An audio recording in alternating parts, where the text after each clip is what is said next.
Assalamualaikum warahmatullahi wabarakatuh. Nama saya adalah Mario Berlian, NPM 22071052, kelas 22SI 01JS. Mata kuliah Sistem Operasi. Di sini saya akan mempresentasikan yang pertama, yaitu Sistem Manajemen Penjadwalan. Manajemen adalah sebuah proses yang dilakukan seseorang dalam mengatur kegiatan yang dikerjakan individu atau kelompok. Sistem atau manajemen harus dilakukan untuk memenuhi target yang dicapai oleh individu atau kelompok tersebut dalam sebuah kerjasama dengan mengoptimalkan sumber daya yang ada.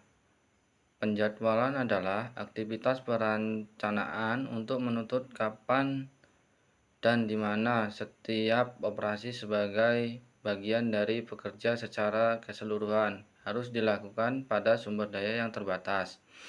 Pada dasarnya, penjadwalan mencakup pengurutan aktivitas, pengalokasian aktivitas pada fasilitas, dan pemetaan aktivitas menurut urutan waktu.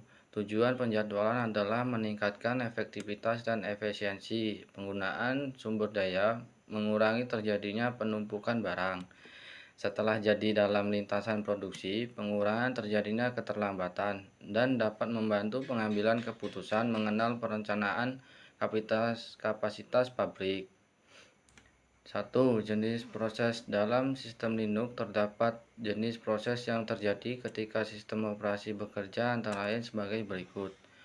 Yang A. Daemon adalah tipe proses yang bekerja saat sistem Linux memulai booting dan tetap bekerja sampai sistem dimatikan.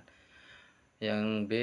Batch adalah proses yang tidak berhubungan dengan terminal atau konsel, tetapi dapat dieksekusi secara khusus layaknya urutan perintah-perintah tunggal yang dikemas dalam sebuah file. Yang C. Interaktif. Proses ini bekerja setelah dipanggil dan dikontrol oleh sel, biasa berupa foreground dan background. Yang kedua, identitas proses. Dalam sistem terdapat proses yang terjadi dalam Linux memiliki informasi yang dapat dijadikan sebagai sebuah identitas. Ada 3, yaitu yang A. Proses ID merupakan pengenal yang bersifat unik sebagai nomor identitas proses tertentu. Yang B. Kredensial adalah informasi sebagai proses yang terjadi pada PID dan beberapa GID.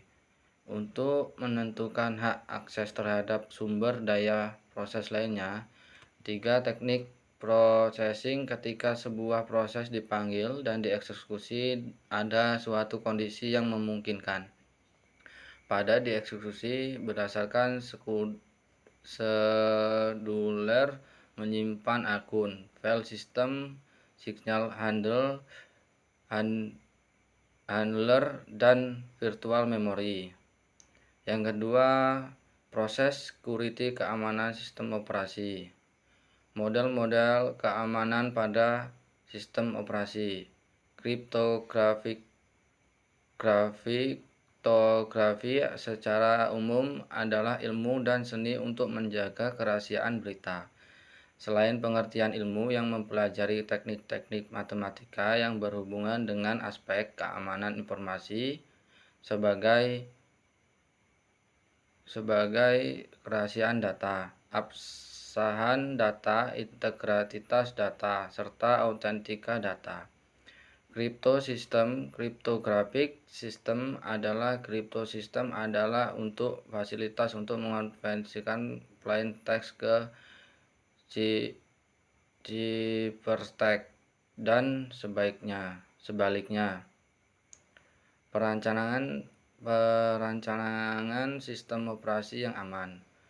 Dasar-dasar dari perancangan sistem yang aman adalah lapisan keamanan. Yang pertama, lapisan fisik membatasi akses fisik ke mesin. Yang kedua, keamanan lokal, terus berkaitan dengan unsur dan hak-haknya. 1. Mencegah hilangnya data. 2. Keamanan root. Ketiga, keamanan file dan sistem file. Yang keempat, mencegah masuknya penyusup. Yang kelima, keamanan password dan enkripsi. Yang keenam, keamanan kernel. Yang ketujuh, keamanan jaringan. Bentuk serangan terhadap sistem operasi. 1. Virus adalah komputer yang dapat menyalin dirinya sendiri dan memiliki kemampuan menular ke komputer lain. 2. Exploit merupakan sebuah program urutan perintah atau kumpulan data yang masuk ke komputer dengan memanfaatkan kelemahan keamanan atau juga bug dari suatu aplikasi atau sistem operasi dan berakibat perilaku aneh pada aplikasi. Yang ketiga, word program yang bisa menduplikasi diri atas jaringan. Yang keempat, spyware. Spyware adalah perangkat lunak yang terinstall secara diam-diam pada PC untuk mengambil alih sebagian kontrol komputer pada sepengetahuan pemiliknya. Yang kelima, adware. Adware adalah skrip dibuat menggunakan interpreter yang masuk ke cache browser kita untuk menampilkan iklan promosi.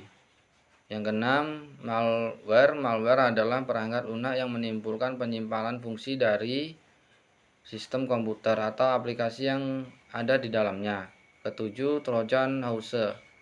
Berasal dari epik kuda Troya pada legend Romawi. Trojan adalah malware yang masuk ke sistem untuk menjalankan fungsi yang diinginkan pembuatnya. Yang ke-8, rootkit, sebuah atau kombinasi dari beberapa program yang dirancang untuk mengambil alih sistem secara fundamental. Pada Linux, istilahnya akses root, sedang pada MS Windows, istilah akses administrator.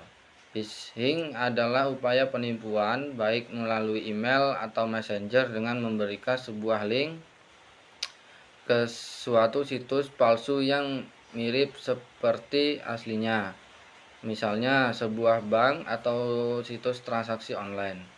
Evaluasi terhadap sistem operasi yang aman, sebab masalah keamanan harus selalu dimonitor. Yang ke-1, ditemukannya lubang keamanan security hole yang baru. Yang kedua, kesalahan konfigurasi kadang karena lalai atau alpha konfigurasi sebuah sistem kurang benar sehingga menimbulkan lubang keamanan. Yang ketiga, menambahkan perangkat baru, hardware atau software yang menyebabkan menurunnya tingkat security atau berubahnya metode untuk mengoperasikan sistem. Sumber lubang keamanan. Yang pertama, salah desain. Desain flaw umumnya jarang terjadi, akan terjadi apabila terjadi sangat sulit untuk diperbaiki. Yang kedua, implementasi kurang baik. Banyak program yang diimplementasikan secara terburu-buru sehingga kurang cermat dalam pengkodean. Yang ketiga, akibat tidak adanya cek atau testing implementasi suatu program yang baru dibuat. Contoh sistem operasi yang aman. Penelitian baru dari Google Project Zero menemukan bahwa platform Linux merupakan sistem operasi jauh lebih aman daripada Microsoft Windows atau Apple MOS. Peringkat yang lebih tinggi bukan karena Linux penuhnya aman. Sebaliknya, itu karena developer yang memelihara platform bekerja keras untuk memperbaiki kelemahan keamanan yang muncul. Banyak orang yang juga telah menemukan kelemahan dan kerentanan keamanan di dalam Linux. Namun itu tidak berarti platform tidak aman digunakan sehari-hari. Project Zero Google telah menerbitkan penelitian baru yang menunjukkan bahwa pengembangan Linux lebih cepat daripada yang lain dalam perbaiki kelemahan keamanan. Anehnya, pengembangan bekerja untuk memelihara Linux lebih cepat daripada tim internal Google sendiri. Sekian, terima kasih. Wassalamualaikum warahmatullahi wabarakatuh.